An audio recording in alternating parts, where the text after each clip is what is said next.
అడవేంల గ్రామం అరవపల్లి మండలం మా డీసీసీ ప్రెసిడెంట్ చెవిటి వెంకన్న గారు అలాగే మా పార్లమెంట్ అభ్యర్థి శ్యామల కిరణ్ కుమార్ రెడ్డి గారి తీసుకొని వెళ్ళి అక్కడ పూజలు చేసి మోటార్ సైకిల్ ర్యాలీతో సహా భువనగిరి పార్లమెంట్ అభ్యర్థిగా కాంగ్రెస్ పార్టీ అభ్యర్థిని గెలిపించాలని అది కూడా 3 నుంచి 5 లక్షల మెజార్టీతో గెలిపించాలని దాదాపు 25 కిలోమీటర్ల మోటార్ సైకిల్ బైకుల యాత్ర మీరు అందరూ చూసిన స్వచ్ఛందంగా నిన్న రాత్రి ఒక మెసేజ్ పెడితే ఇవాళ వేలాది మంది మా కాంగ్రెస్ పులి బిడ్డలు 4 మాసాల క్రితమే ఈ నియంత్ర ప్రభుత్వాన్ని దింపి మళ్ళా కేంద్రంలో అబద్ధాలు ఆడే మోడీని దింపడానికి ఒక పిలుపుతోని వేలాది మంది వచ్చి తుంగతుర్తి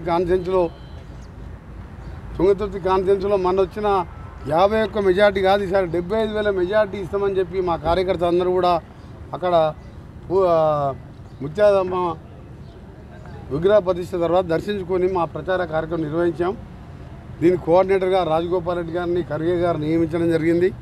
నేను సికింద్రాబాద్తో పాటు స్టార్ క్యాంపెయినర్గా తెలంగాణ మొత్తం తిరుగుతూ నేను గౌరవ ముఖ్యమంత్రి గారు ఉప ముఖ్యమంత్రి గారు స్టార్ క్యాంపెయినర్గా నేను అన్ని ప్రాంతాలు తిరుగుతూ మాది 1,14,000 టార్గెట్ పెట్టుకున్నాం. ఒకటి ఎక్కువైనా సరే 15 స్థానాలు కూడా రావచ్చు. బీఆర్ఎస్కి ఒక స్థానం కూడా రాదు. ఎందుకంటే 10 ఏళ్ళ అధికారంలో ఉండి ఒక ఇల్లు కట్టలేనివాడు, ఒక రేషన్ కార్డు ఇవ్వలేనివాడు, 6,000 గవర్నమెంట్ స్కూళ్ళు ఇవ్వలేదు, మూతపడ్డాయి.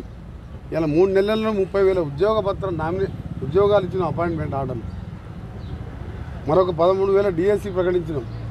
డిఎస్సికి ఇలా గ్రూప్ 1 సర్వీస్కి డేట్ ఇచ్చినాం.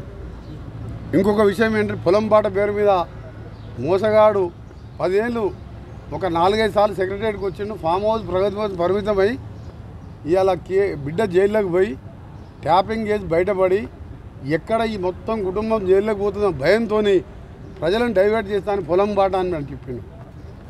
అసలు కేసీఆర్ అంతకుముందు 10 ఏళ్ళు ఎప్పుడైనా బయటికి వెళ్ళినావా? కేటీఆర్ మన ముషంపల్లి అని మా ఊరికి వచ్చిండు, మా కాన్ఫరెన్స్లో. కేటీఆర్ 10 ఏళ్ళు ముఖ్యమంత్రి అవ్వండి 100 సార్లు చెప్పాడు ముషంపల్లికి వస్తున్నా ఆఖరికి వాళ్ళ గతి ఎట్లయిందంటే పదవి పోయినాక వచ్చిపోయాడు. వస్తే ఊరోళ్ళు నిలదీసి బయటికి వెళ్ళగొట్టిండు. ఇంకా ఒక అబద్ధం మీరందరూ కూడా సీరియస్గా దీని మీద మీరు టెలికాస్ట్ చేయాలి. రైతులు ఎంతమంది చనిపోలేదు, ఎవరు కూడా అప్పుల పాలు కానీ కరువు మూలంగా చనిపోలేదు. పంట ఎండిపోయిన మాట వాస్తవం. ఎండిపోయిన దాన్ని లెక్కలు కట్టి నష్టపరిహారం తప్పకుండా కనిస్తాం.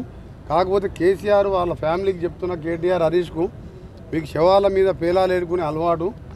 ఆ రోజు కూడా నువ్వు పెట్రోల్ పోసుకొని అగ్గిపెట్ట కోసం దూరాలు లోపడినే పడపడమని 20 ఏళ్ళు ఉన్న పిల్లలు మాంసం ముద్దలు అయిపోయి అందులో మా బుద్ధుబిడ్డ శ్రీకాంతచారి మొదటిసారిగా ఆత్మ బలిదానం చేసుకున్నాం.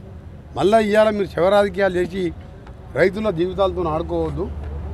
ఈరోజు కరువు వచ్చింది, మీరు అధికారంలో ఉన్నప్పుడు నువ్వు చేసిన పాపాలు, దోపిడీ, 7 లక్షల కోట్ల అప్పు చేసి ఒక్క ఇల్లు కట్టలే. ఇవాళ మేము మన భద్రాచలం శ్రీరాముని పాదాల దగ్గర స్టార్ట్ చేసినాం. జూన్ 4వ తారీఖు వెళ్ళి కాన్ఫరెన్స్కి 3,500 ఇల్లు ఇస్తున్నాం.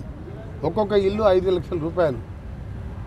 దాంతోపాటు ముఖ్యమంత్రి గారు 7 లక్షల కోట్లు అప్పు చేసి ఈ సూర్యాపేట మనం ఉన్న ప్రాంతానికి వచ్చే హైదరాబాదు డ్రైనేజు కంపు, ఫ్యాక్టరీల కంపు, నల్గొండ జిల్లా యావత్తు ప్రజలు ఇవ్వాల మా అటు నార్కట్పల్లి, శాలిగౌరవానికి వెళ్ళి కట్టంగూరు, సూర్యాపేట, నేరేడు జిల్లా వరకు పోయి మూసి ఎప్పుడైనా ఆలోచన వచ్చింది ఆ కేసీఆర్ మా జిల్లా ప్రజలు మూసి ఆ డ్రైనేజ్తోని ఫ్యాక్టరీల కలిపి ఆరోగ్యాలు నాశనమై చచ్చిపోతున్నామని బాధ ఎప్పుడైనా పట్టిందా?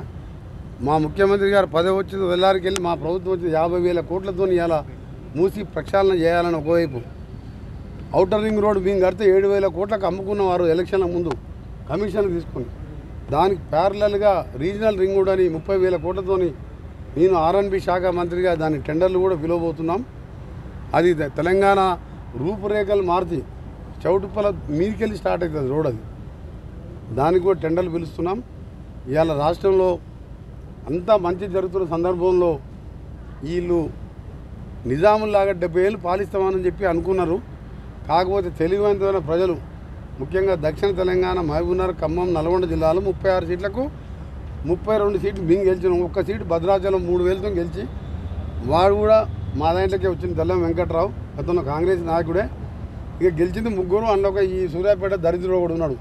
మొత్తం ఈ ప్రాంతాన్ని నాశనం చేసి ఇసుక కాని చంపుకొని దోసుకున్న డబ్బుతోని బొటాబొటిన గెలిచిండు.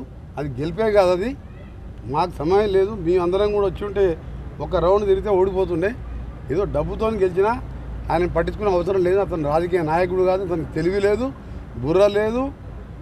ఓడన ఇల్లు కట్టుకుంటే ఆడ ఊరంతా మునుతట్టు గంత హైట్లో ఇల్లు నాగారం కట్టుకుని 4000 మందిని ముంచినోడు వాడు నాయకుడా?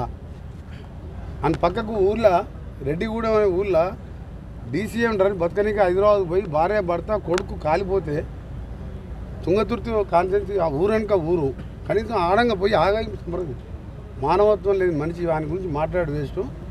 అందుకనే 2-3 సీట్లు ఎందుకు పోయినాయి అంటే ఈ కృష్ణా జలాలని జగన్మోహన్ రెడ్డికి డబ్బులకు ఆశపడి సాగర్ జలాలతోని గోదావరి జలాలతో సాగర్ నింపుతా అనేసరికి మొత్తం ఆయన పోతిరెడ్డిపాడు ద్వారా మచ్చుమరి ద్వారా రాయలసీమ లిఫ్ట్ ఇరిగేషన్ ద్వారా ఆయన నీళ్ళు ఎత్తుకుపోయిండు.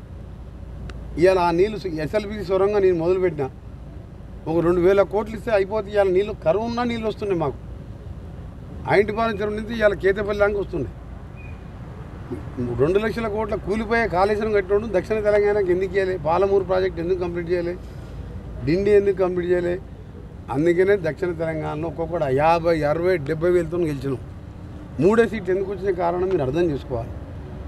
అందుకనే ఇవన్నీ కూడా చేస్తానికే అదా 3300 కోట్లు ఎస్ఎల్బి సొరంగానికి బ్రాహ్మణ వెల్లం ప్రాజెక్టు మూసీ కోసం 50,000 కోట్లతో 4 ఏళ్లలో మొత్తం కూడా ప్రక్షాళన చేసి మీటిని ఒక సుందర ప్రాంతంగా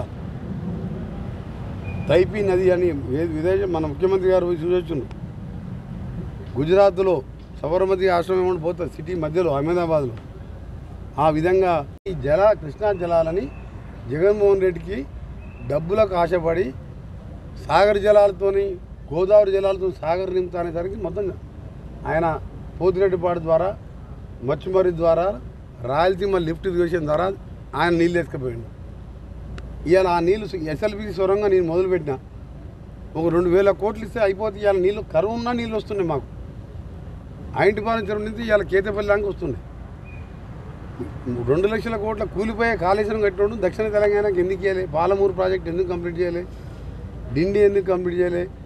అందుకనే దక్షిణ తెలంగాణలో ఒక్కొక్కటి 50, 60, 70 వేలతో గెలిచినాం. 3 సీట్లు ఎందుకు వచ్చిన కారణం మీరు అర్థం చేసుకోవాలి. అందుకనే ఇవన్నీ కూడా చేస్తానికే అదా 3300 కోట్లు ఎస్ఎల్బి సొరంగానికి బ్రాహ్మణ వెల్లం ప్రాజెక్టు మూసీ కోసం 50,000 కోట్లతో 4 ఏళ్లలో మొత్తం కూడా ప్రక్షాళన చేసి మీటిని ఒక సుందర ప్రాంతంగా తైపీ నది అని విదేశం మన ముఖ్యమంత్రి గారు పోయి చూసొచ్చును. గుజరాత్లో సబర్మతి ఆశ్రమం ఏమన్నా పోతుంది సిటీ మధ్యలో అహ్మదాబాద్లో. ఆ విధంగా డ్రైనేజ్ వ్యవస్థ సపరేట్ చేస్తూ శుద్ధీకరణ చేసే పనులు కూడా 3 నెలల్లో ముఖ్యమంత్రి గారు ఆయన ఛాలెంజ్గా తీసుకున్నాడు. నేను ఈ రీజనల్ రింగ్ రోడ్ ఛాలెంజ్గా తీసుకున్నా. నల్గొండ జిల్లాలో పెండింగ్ ప్రాజెక్ట్ అన్ని కూడా స్థానికులు ఎంతమంది ఉంటారో ఎన్ని డబుల్ బెడ్రూమ్ కట్టాలో జైళ్ళల్లో మాకే అర్థమైతే లేదు. ప్రజలకు కట్టాలా ఇందిరా మిల్లు, ఈ ఫ్యామిలీలకు డబుల్ బెడ్రూమ్ కట్టాలన్నా ఎన్ని కట్టాలన్నా అని ఆలోచిస్తున్నాం. అందరూ పోతారు, అన్నీ బయటపడతాయి.